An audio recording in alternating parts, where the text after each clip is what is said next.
Well, there are occasions where there are groups of animals where there's someone who will scream when danger comes, therefore the thing. So these can be biologically determined, but also there's the whole complex of the nature of the sociology of the society and how different societies behave. And that's got nothing to do with God. That's complex sociology and biology. Yeah, so and who imposed the complex biology? Where did that come from? Well, evolution. Right.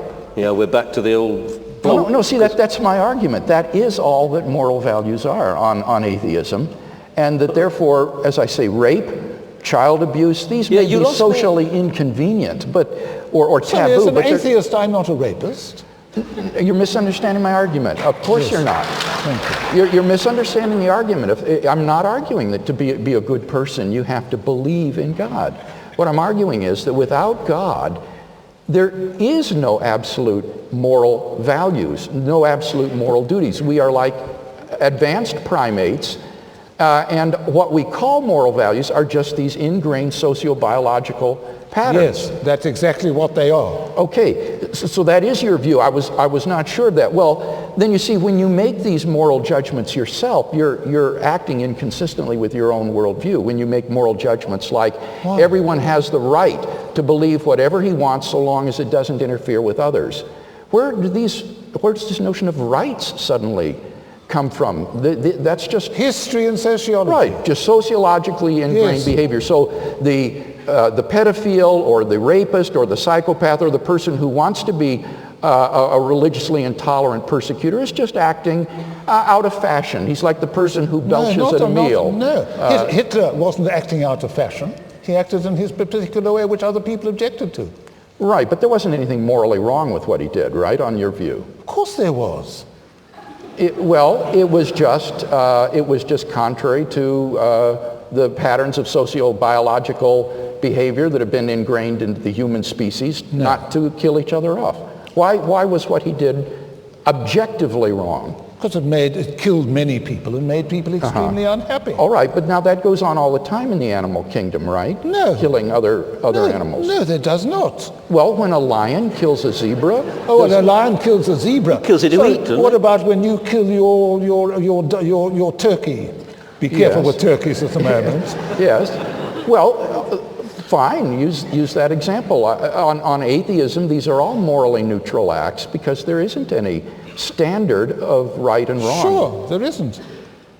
Okay, so then you agree with me that what Hitler did, there wasn't anything. You've lost me a bit here, I confess, because you do seem to be saying that if you're an atheist, you're an immoral person. No.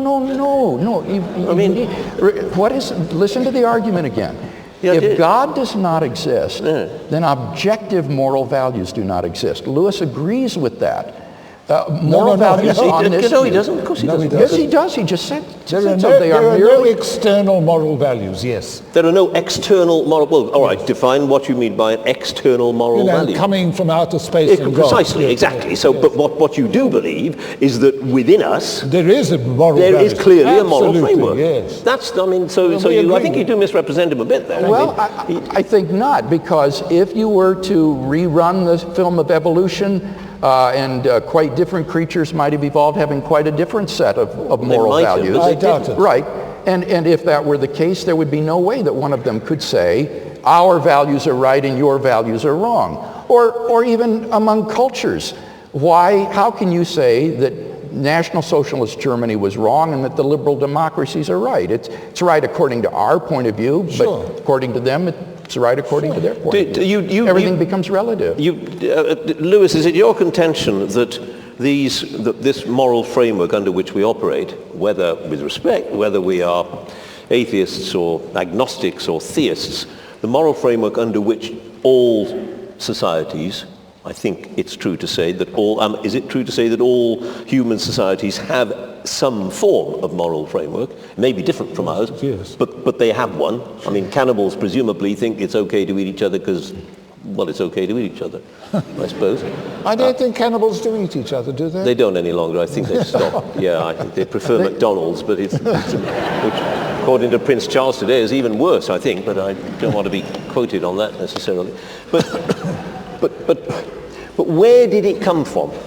What? The moral, the thing that is inherent in us, that you tell us is inherent in us. How did it arise? Well, from evolution. There's certainly altruism came from evolution. That you certainly wanted to help those with the similar genes to yourself. And also from reciprocity. In other words, if you were in a society where if you behaved well, then the other people would behave well. And people learned that you could do much better if you behaved well to them. Why then do we, I can see why we would help others with the same genes. But why do we get big? I'm out of my depth then. I don't think that's big sociology and politics and economics. You didn't hear my question. It was going to be why do we care about the mistreatment of kittens kittens because they've got big eyes, I suppose, but I don't know, ugly animals or something. Because we identify with them.